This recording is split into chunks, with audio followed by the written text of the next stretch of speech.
안녕하세요. 잠자면서 듣는 코코과학 박사입니다.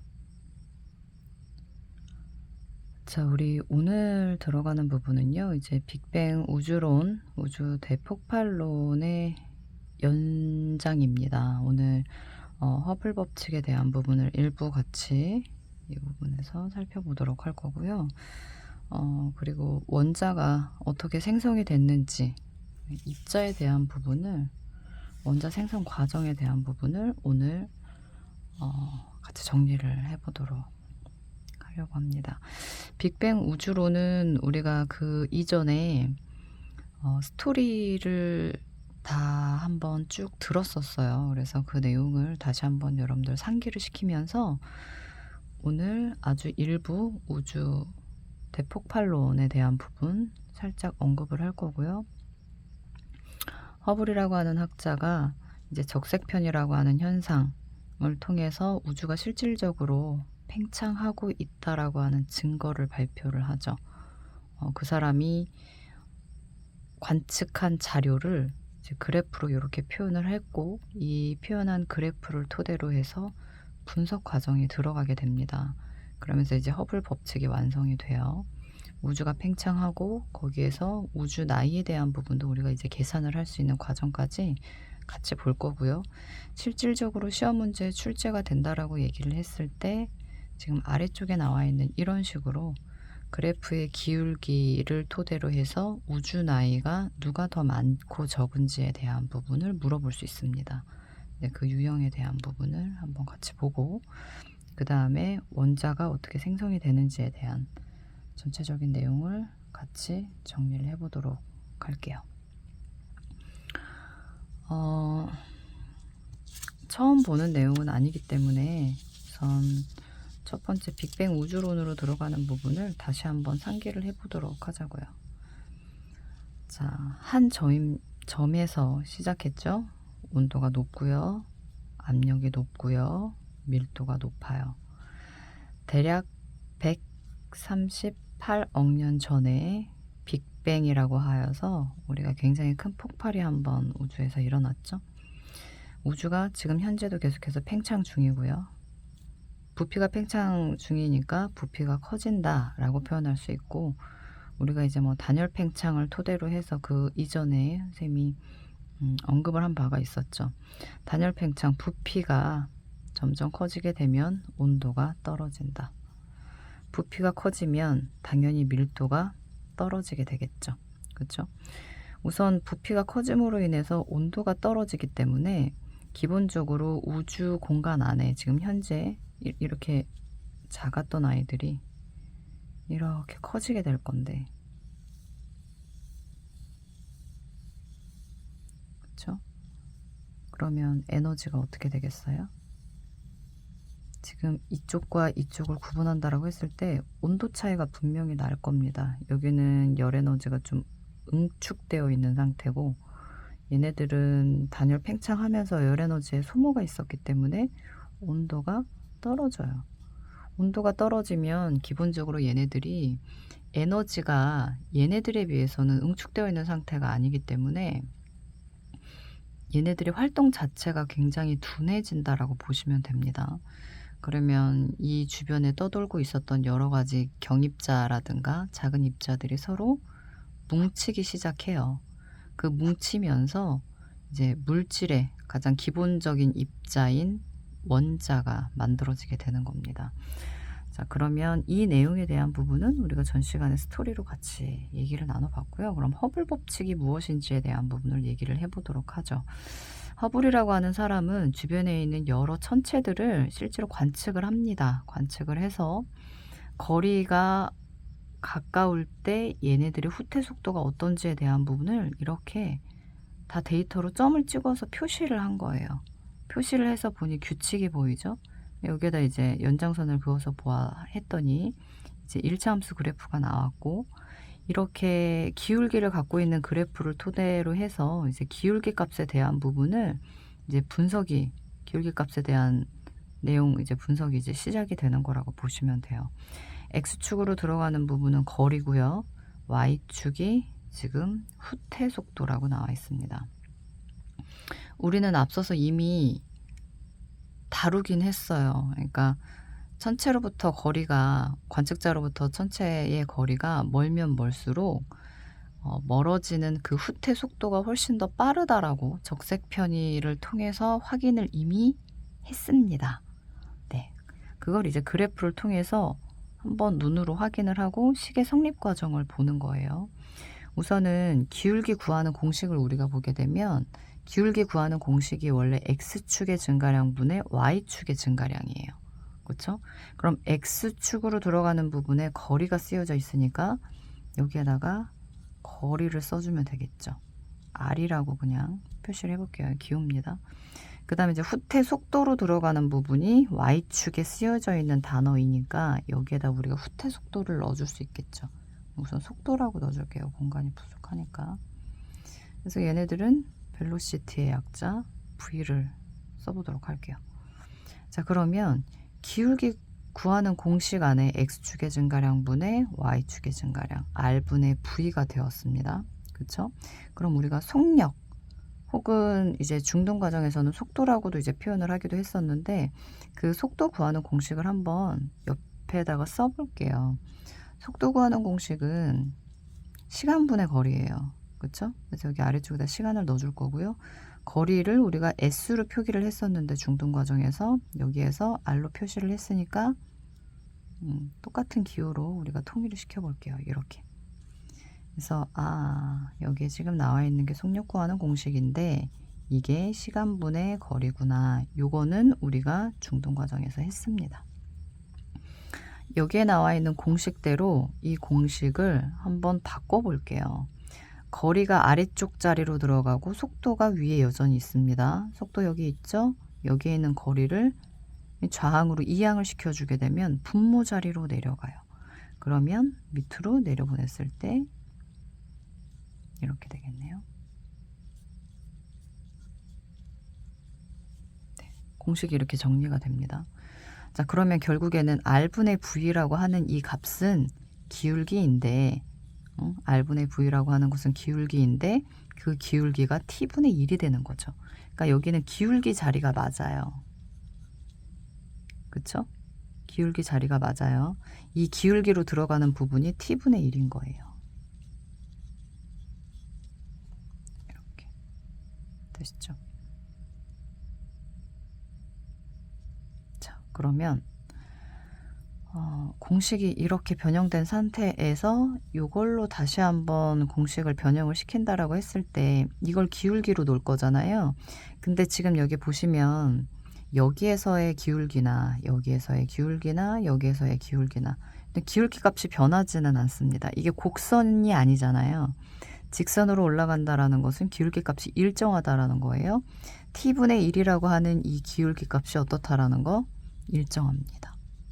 이렇게 일정한 값을 갖는 아이들을 우리가 상수로 표현할 수 있어요.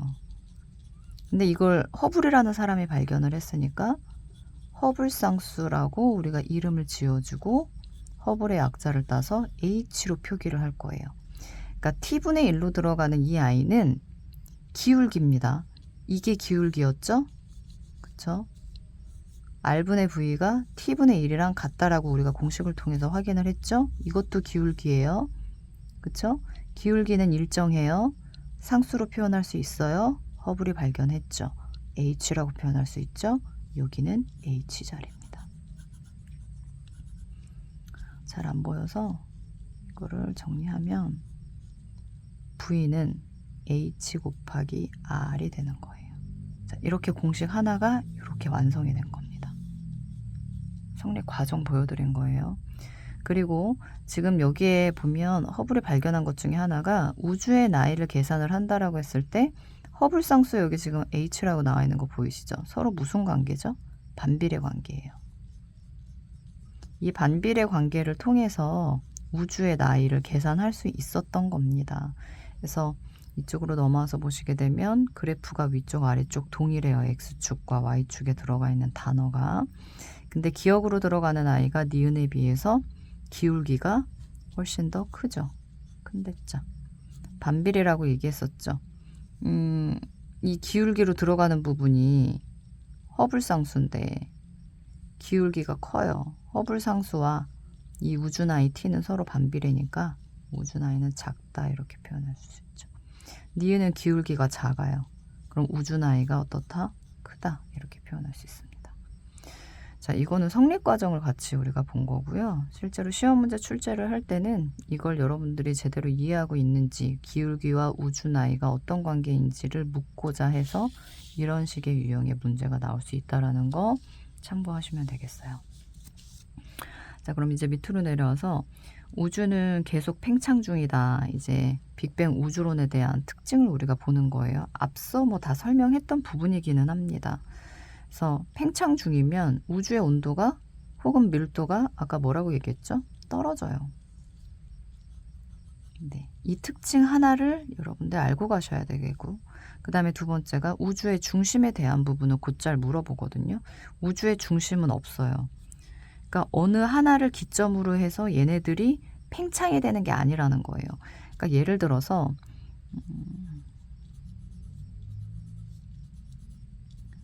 뭐 이런 거죠. 얘가 만약에 우주의 중심이라고 하면 얘를 기점으로 해서 나머지 아이들이 이렇게 점점 멀어지는 형상을 우리가 봐야 되는 게 우주의 중심이 있다. 얘가 우주의 중심이다 라고 얘기할 수 있는 거거든요. 그러니까 얘가 기준이기 때문에 이 아이만큼은 움직이지 않아야 해요. 근데 문제는 얘네들이 움직이는 거는 팽창하는 거니까 당연한 거고, 문제는 얘도 움직여요. 얘도 움직이기 때문에 어디가 중심이라고 얘기할 수 있는 기준값이 없는 겁니다. 그래서 우주의 중심은 없다. 이걸 여러분들 기억해 두셔야 되겠고요. 그 다음에 이제 우주가 폭발하고 나서 실질적으로 이제 만들어질 수 있는 아이가 수소하고 헬륨이거든요. 근데 여기서는 지금 수소하고 헬륨의 원자를 얘기한 것이 아니라 원자 핵이라고 얘기를 했습니다.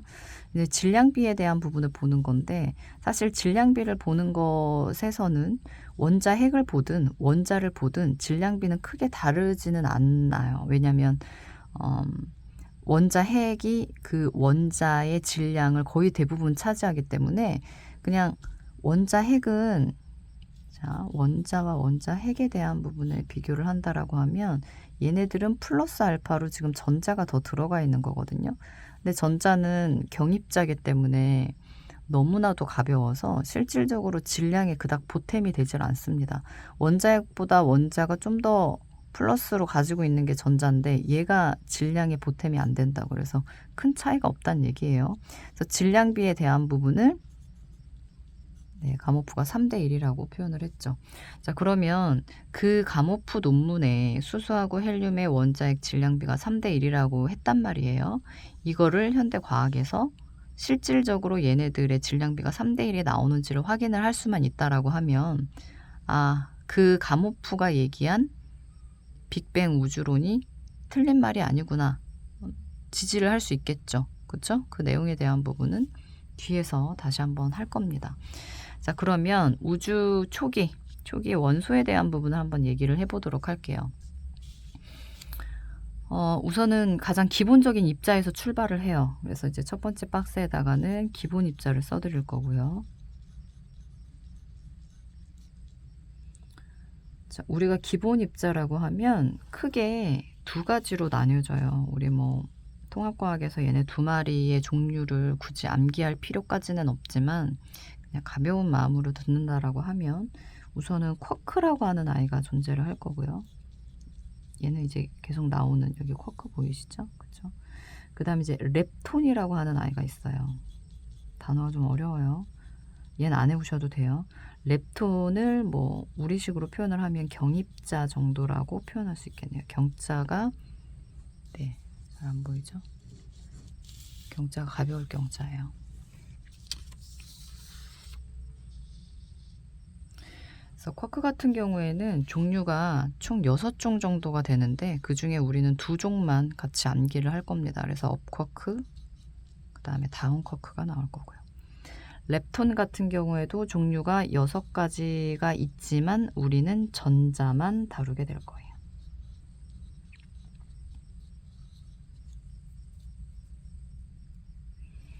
자, 이러한 경입자들이 초기 우주 같은 경우에 온도가 굉장히 높았거든요. 굉장히 빠른 속도로 얘네들이 움직이고 충돌하고 고에너지 때문에 충돌하는 과정에서 이제 우주는 계속 팽창을 하고 있으니 온도가 슬슬슬 떨어지면서 충돌하는 과정에 얘네들이 붙습니다. 네, 붙어요. 그래서 세 개가 하나씩 붙으면서 여기 지금 보이시죠?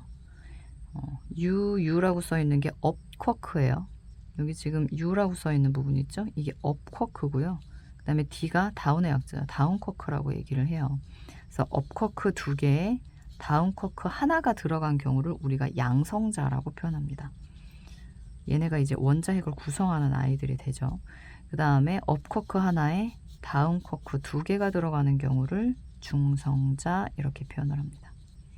그러니까 결국에는 원자핵을 구성하는 양성자와 중성자는 업쿼크와 다운쿼크로 이루어져 있다라는 걸 우리가 알 수가 있겠고요. 업쿼크 2개, 다운쿼크 하나면 양성자. 양성자는 플러스 전하를 띠고요. 그 다음에 업쿼크 하나, 다운쿼크 2개 들어가는 아이들은 전하를 띠지 않습니다. 얘네들이 전하를 띠지 않기 때문에 이 플러스로 들어가는 양성자를 원자핵 안에다가 2마리 이상 태우려고 할 때 플러스끼리는 서로 붙질 않죠. 그죠? 청력이 작용하기 때문에. 근데 그 중간중간에 중성자가 끼어 들어가면서 얘네들을 양성자를 붙여주는 역할을 해줄 수가 있어요. 일종의 이제 본드 역할이라고 생각하시면 되겠어요. 자, 이런 아이들이 서로 뭉칩니다. 여기 지금 보면 양성자 2마리 보이시죠? 이렇게 2마리가 단독으로는 붙을 수가 없어요. 그래서 중간중간에 중성자가 붙여주는 역할을 하는 거예요. 이렇게 양성자와 중성자가 모였어요. 이걸 우리가 뭐라고 얘기한다? 원자핵. 자, 원자핵이 만들어지고 그 이후에 주변에서 떠돌던 이제 경입자가 되겠죠. 전자들이 끌려와서 붙어요. 이걸 우리가 원자라고 얘기해요. 자, 원자가 만들어지는 순간 물질이 만들어진 거구나 라고 생각하시면 됩니다. 되시죠? 그래서 원자핵 만들어지는 부분까지 하면 우리가 시간상으로 봤을 때 빅뱅 터지고 나서 3분 후예요. 3분 후. 빅뱅 터지고 나서 3분 후. 대략 이때 당시의 온도가 10억 켈빈 정도 됩니다. 네.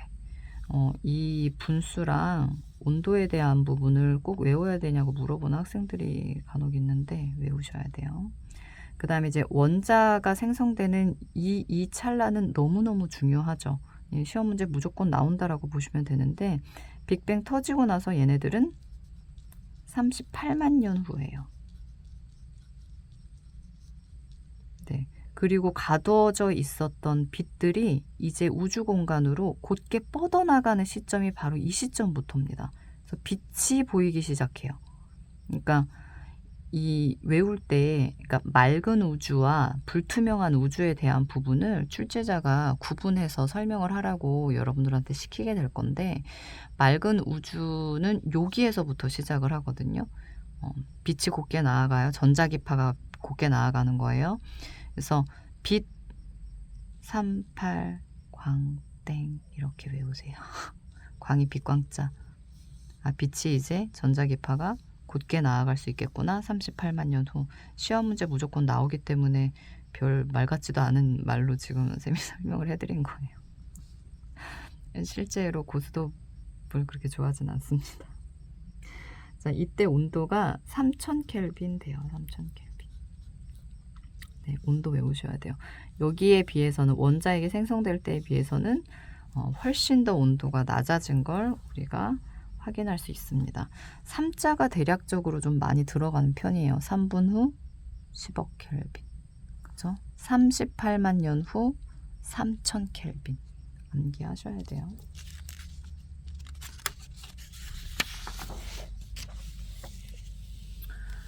자, 그럼 우리가 이제 그림으로 얘네들을 한번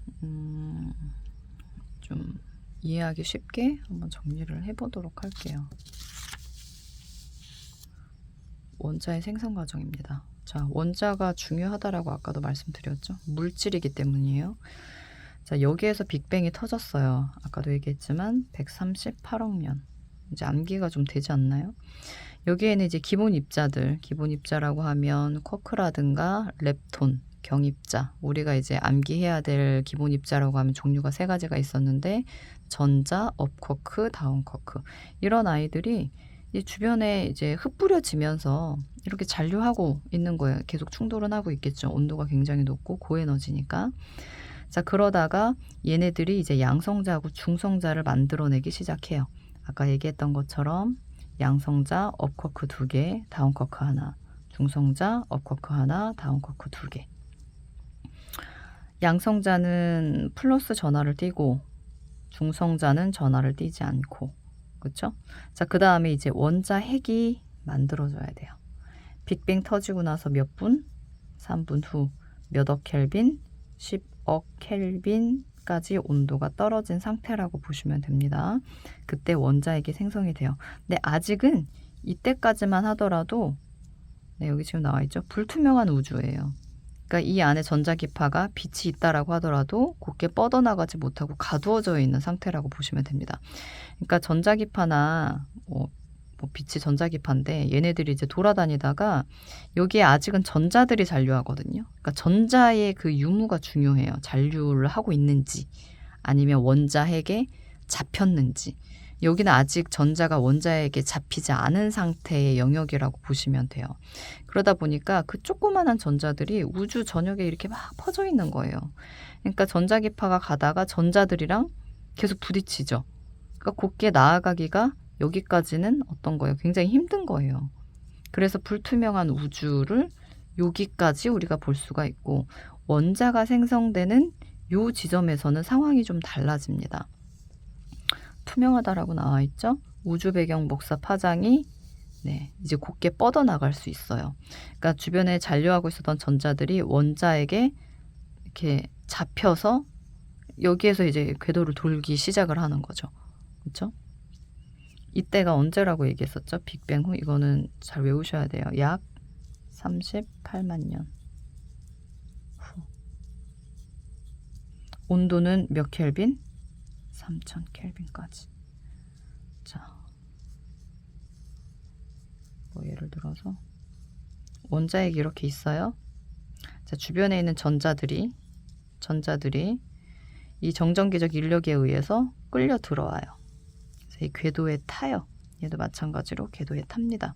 이렇게 바깥쪽에 있었던 전자들이 원자핵 있는 쪽으로 가까이 붙는 형태로 이렇게 타버리게 되면 여기에 이제 에너지가 방출돼서 나와요. 이 방출된 에너지, 얘네들이 어떤 형태로 나오냐면 복사 형태로 나옵니다. 복사 형태. 복사라고 하는 거는 우리가 열 에너지가 전달되는 방법 중에 한 예시라고 보시면 되는데, 열의 전달 방법에 전도 대류 복사 배웠었던 거 기억하나요? 그 중에 한 방법이에요. 근데 여기에서 나오는 이 전자기파가 에너지가 이렇게 쭉 일직선으로 곱게 나아가서 여기에서 쭉 일직선으로 곱게 나아가서 현재 우리가 있는 지구까지 얘네들이 이렇게 도달해서 온다라는 거죠. 그래서 윌슨하고 펜지어스가 전파망원경으로 여기에서 이렇게 곱게 뻗어져서 오는 이 전자기파를 캐치한 거예요. 근데 우주 전역을 전체를 그 전파망원경으로 한번 싹 다 스캔을 했는데 그 우주 전역에서 다 얘네들을 캐치할 수 있었던 거였던 거죠. 그래서 우주 전체 배경에서 이 복사 파장을 내가 봤어. 얘네들을 계속 따라가다 보면 언젠가는 시작점도 우리가 볼 수 있을 거야. 그러니까 이제 두 번째 증거로 들어가는 부분이 바로 우주 배경 복사 파장이 되는 거죠. 우주 배경 복사. 그래서 이 배경이라는 거는 백그라운드 얘기하는 거거든요. 그러니까 우주 전역의 그 복사 형태의 그 파장, 그거를 윌슨과 펜지어스가 발견을 하게 된 겁니다. 그래서 결국에는 우주는 지금 현재에도 계속 팽창을 하고 있고요. 그렇죠? 온도가 계속 떨어져서 지금 현재 우리가 있는 이 지구 현재 몇 켈빈까지? 약 2.7 켈빈까지 떨어졌다. 어찌됐건 지금 온도가 존재는 해요. 그러면 열기가 아직은 남아있는 상태예요. 근데 이렇게 역으로 따라가게 되면 온도가 더 높아질 것도 우리가 예상을 할 수가 있겠죠. 그러니까 실질적으로 우주가 이렇게 팽창이 되고 있다라는 걸 우리가 확인을 했잖아요. 그렇죠? 그러면 이거를 시점을, 그러니까 태엽을 반대로 이렇게 감아준다라고 했을 때, 지금 현재 이렇게 팽창을 하고 있으니까 반대로 감아주게 되면 얘네들이 이렇게 수축을 하는 과정을 우리가 예상할 수 있잖아요. 그럼 아주 과거에는 수축된 상태에서 시작을 했겠네요. 그 가장 심하게 수축되어 있는 상태가 하나의 점이지 않았을까? 이 점에서 출발한 게 아닐까? 그렇게 이제 과학자들은 생각을 해서 가모프가 이 빅뱅 우주론이라고 하는 시나리오를 발표를 하게 된 겁니다. 우리는 그걸 채택을 해서 교과서상에서 공부를 하고 있는 중이고요. 그래서 우리가 여기까지 해서 빅뱅 우주론의 원자 생성 과정에 대한 부분을 같이 얘기해 봤습니다. 오늘은 여기까지고요. 여러분들 좋은 꿈 꾸시고 다음 강에서 보도록 할게요.